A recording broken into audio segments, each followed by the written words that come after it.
کے علاقے 2 رجی لے جایا گیا، جہاں شراز کے مطابق ارمغان نے پیٹرول چھڑک کر مصطفیٰ کو آگ لگا دی۔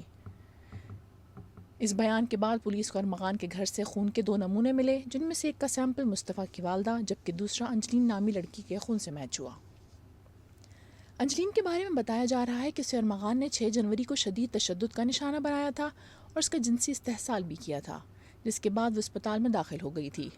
انجلین اور اس کے والد پر ارمغان نے دباؤ ڈالا تھا کہ بول دنیا کا حادثہ ہوا تھا، جس کے بعد انجلین کو آن لائن ٹیکسی والے لے کر آئے، لہٰذا انجلین کے والد نے اسپتال میں وہی بیان دیا اور بعد میں بیٹی کو لے کر وہ وہاں سے چلے گئے، جس کے بعد سے دونوں لاپتہ ہیں۔ شامیر خان نے ماشا نامی لڑکی کا تذکرہ کرتے ہوئے کہا کہ وہ مصطفیٰ اور ارمغان دونوں کی دوست تھی اور دونوں کے اس کے ساتھ جسمانی تعلقات تھے۔ جہاں تک انجلین کی بات ہے تو وہ مصطفیٰ کے سامنے ارمغان کے عضو خاص کا مذاق اڑایا کرتی تھی۔ ارمغان کے کال سینٹر میں لڑکیاں کام کرتی تھیں جن پر کام کے ساتھ ساتھ ارمغان کا دباؤ ہوتا تھا۔ میں سے کچھ لڑکیوں کے ساتھ جسمانی تعلقات قائم کرنے میں بھی کامیاب ہو چکا تھا۔ ارمغان کے پاس پیسہ بھی تھا اور منشیات بھی تھی، جس کی وجہ سے لوگ اس کے آگے پیچھے گھومتے تھے۔ جب مصطفیٰ ANF کے ہاتھوں پکڑا گیا تو اس کی گرفتاری میں شدید مشکلات کا سامنا کرنا پڑا، جس کی وجہ یہ تھی کہ وہ فون سم استعمال نہیں کرتا تھا بلکہ ایک ڈیوائس کی مدد سے ورچوئل نمبر کا استعمال کرتا تھا، جبکہ اس کی والدہ نے اس کی گاڑی میں ایک موبائل چھپایا ہوا تھا جس میں سم لگی ہوئی تھی، اور تلاشی کے دوران وہ موبائل فون بھی ارمغان کے گھر سے برآمد ہوا تھا، جس کو پولیس کی تحقیق میں بہت بڑی پیش رفت قرار دینا غلط نہ ہوگا۔ ارمغان سے تفتیش اس لیے نہیں ہو پائی کیونکہ پہلے ہی پیشی پر عدالت نے پولیس ریمانڈ میں دینے کے بجائے اس کی جیل کسٹڈی کر دی۔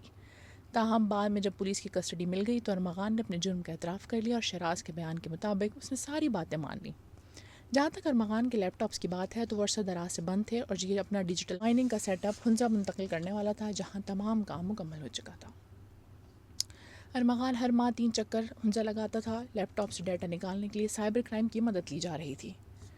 ارمغان کے گھر میں 32 CCTV کیمرے لگے ہوئے ہیں اور گھر کے ہر کمرے کی مانیٹرنگ کی جاتی تھی، لیکن ان کے DVR ارمغان نے سب سے پہلے توڑے، جبکہ گھر کے باہر کے کیمروں کا DVR ٹھیک ہے جو اس وقت پولیس کے پاس ہے۔ ارمغان سے 2 موبائل فون ملے ہیں جن میں ایک آئی فون جبکہ دوسرا اینڈرائڈ ہے۔ اینڈرائڈ فون کا ڈیٹا ارمغان اڑا چکا ہے، لیکن پولیس کوشش کر رہی ہے کہ ڈیٹا بازیاب کرا لیا جائے، لیکن آئی فون کا ڈیٹا نہیں نکل پا رہا۔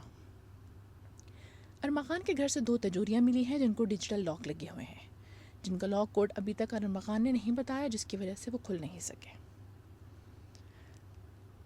ارمغان نے ثاقب ولد سلمان کے نام سے ایک جعلی شناختی کارڈ بھی بنایا ہوا تھا جس پر تصویر تو ارمغان کی تھی، لیکن باقی معلومات جعلی ہیں۔ یہ شناختی کارڈ ایک بار گرفتار ہونے کے بعد بنایا گیا تھا۔ سینئر کورٹ رپورٹر فاروق سمیع کا کہنا ہے کہ مصطفیٰ عامر کیس دیگر مقدمات سے خاصا مختلف ہے۔ ارمغان کو جب پہلی بار عدالت کے روبرو پیش کیا گیا تو ان کی جانب